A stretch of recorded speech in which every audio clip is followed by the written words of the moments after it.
মধ্যে 20 minute 25 minute যারা BJP MLA রয়েছে, এরকম তো মুখ্যমন্ত্রী মাইক বন্ধ করাটা উচিত।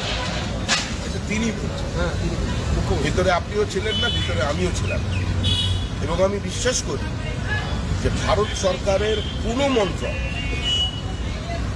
সে যত বিরোধিতাই করুক না কেন, কোনো মুখ্যমন্ত্রী কথা বলছেন তার মাইক অফ করে দেবে, এই ঔদ্ধত্যটুকু দেখাবে না, এ ধরনের অসৌজন্যমূলক আচরণও কেউ করবে না, এ ধরনের অপরাধও কেউ করবে না। মুখ্যমন্ত্রী সত্য বলছেন কি মুখ্যমন্ত্রী তার প্রতিবাদ থেকে এভাবে রেজিস্টার করতে চাইছেন, এটা নিয়ে সিদ্ধান্ত মানসিক হয়ে যাবে। তিনি তো বলছেন তাকে ইনসাল্ট করা হয়েছে, দাদা বলতে দাঁড়ান এইভাবে ইনসাল্ট করা, আর তিনি কোনোদিন এই মিটিং আসবেন না। উনি মুখ্যমন্ত্রী তো কোনোদিন কোনো মিটিংয়েই আসেন না।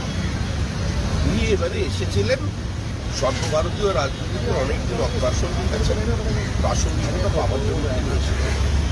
ইন্ডিয়া জোটের সঙ্গী বলে যাদের আনবেন বলেছিলেন একজনকে সঙ্গে, তিনিও তো আজকে বৈঠকে আসেন।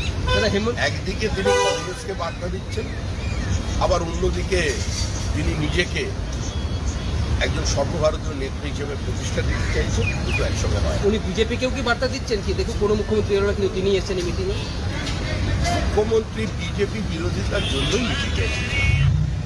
মুখ্যমন্ত্রীর লক্ষ্য পশ্চিমবঙ্গে বিজেপিকে দুর্বল করা, বিজেপির কাছ থেকে বিরোধীর জমিটাকে কিছুক্ষণে সংকুচিত করা। সেই কারণেই ওনার দিল্লি আগমন।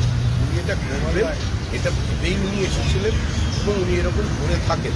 ওনার এই ধরনের আচরণের সঙ্গে মানুষ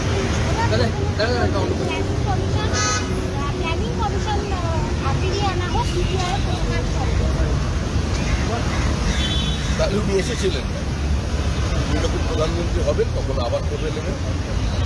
উনি তো বলেছিলেন ভোটের পরে আমি জোটের দায়িত্ব নেব, ভোট ঠিকঠাক করে দেবো। তাহলে ওনার সঙ্গে তো এখন কেউ নেই।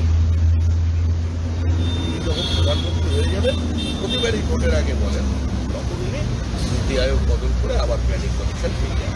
সুমিত্রা উনি আসার আগেও বলেছিলেন যে হেমন্ত সোরেনের সঙ্গে তার কথা হয়েছে, সে থাকবে মুখ্যমন্ত্রী। গতকাল আসার পর এখানেও বলেছিলেন যে আজকে হেমন্ত সোরেন থাকবে, তার সঙ্গে তার কথা হয়েছে।